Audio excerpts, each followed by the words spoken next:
Assalamualaikum teman-teman, kembali lagi bersama saya Siti Nur Sara Nurdin dari kelas 3F Budidaya Tanaman Hortikultura. Kali ini saya akan membahas mengenai manajemen agribisnis skala usaha mikro, kecil, dan menengah.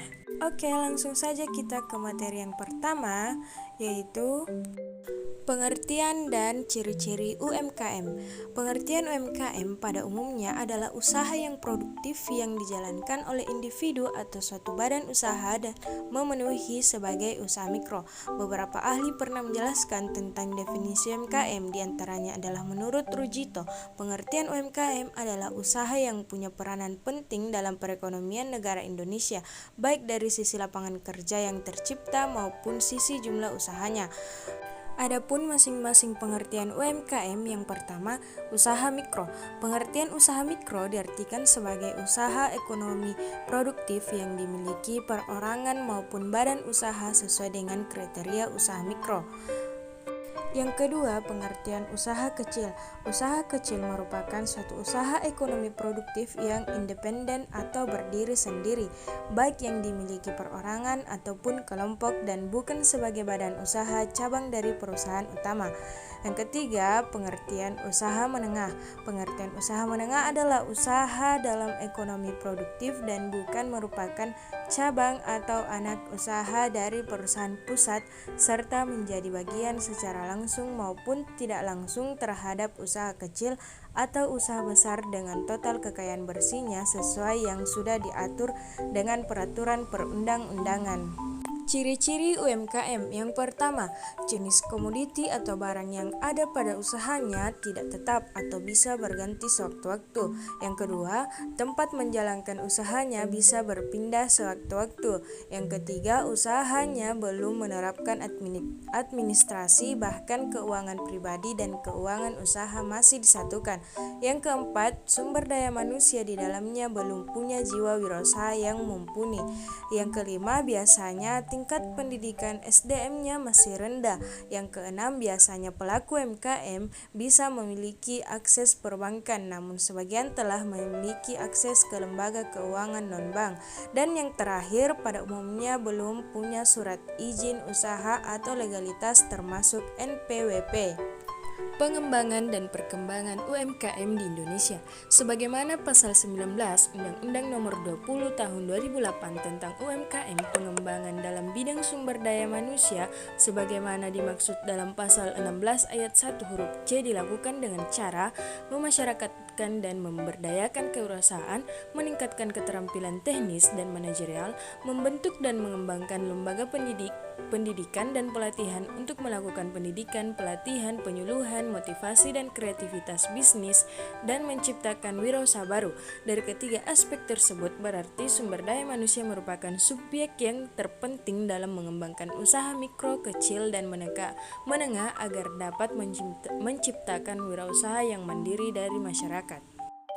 Perkembangan UMKM. Berdasarkan data dari Badan Pusat Statistik (BPS), UMKM di Indonesia mengalami pertumbuhan setiap tahunnya. Pada tahun 2010 jumlah UMKM ada sekitar 52,8 juta dan pada tahun 2018 bertambah menjadi 64,2 juta usaha.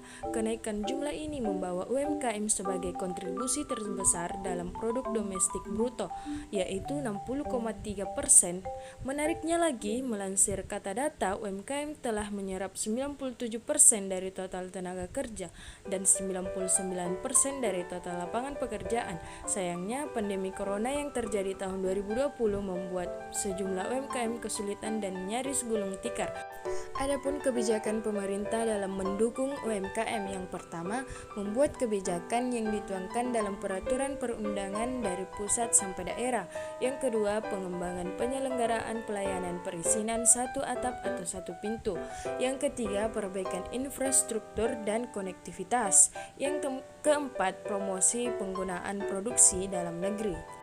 Adapun masalah-masalah yang dihadapi UMKM, yang pertama, minimnya modal usaha jadi permasalahan UMKM paling mendasar. Yang kedua, kurang tahu bagaimana cara membesarkan bisnis. Yang ketiga, kurangnya inovasi produk. Yang keempat, kesulitan mendistribusikan barang. Yang kelima, belum memaksimalkan pemasaran online. Dan yang keenam, tidak adanya branding adalah permasalahan UMKM yang cukup serius. Yang ketujuh yaitu tidak melakukan program loyalitas pelanggan. Yang kedelapan masih mengandalkan pembukuan secara manual sehingga pengusaha tidak bisa menganalisa hasil penjualannya secara tepat. Yang kesembilan tidak memiliki mentor. Yang kesepuluh tidak memiliki izin usaha resmi. Kasus manajemen UMKM. UMKM efektif tanggulangi pengangguran. Deputi Menteri Bidang Pengembangan Sumber Daya Manusia Kementerian Koperasi dan Usaha Kecil Menengah Agus Muharram menyatakan pemberdayaan UMKM terbukti efektif menanggulangi pengangguran. Selain itu, usaha mikro, kecil, dan menengah juga terbukti efektif mengatasi masalah kemiskinan dan penciptaan lapangan kerja. Selain itu, UMKM juga mampu memberikan kontribusi signifikan terhadap pembentukan produk domestik nasional yaitu 55,6% atau senilai lebih dari 42,8 triliun. Kontribusi UMKM terhadap total nilai ekspor non-migas nasional mencapai 20,15%. Oke guys, sekian dulu pembahasan kita kali ini. Semoga dapat bermanfaat untuk kita semua. Wassalamualaikum warahmatullahi wabarakatuh. Dadah.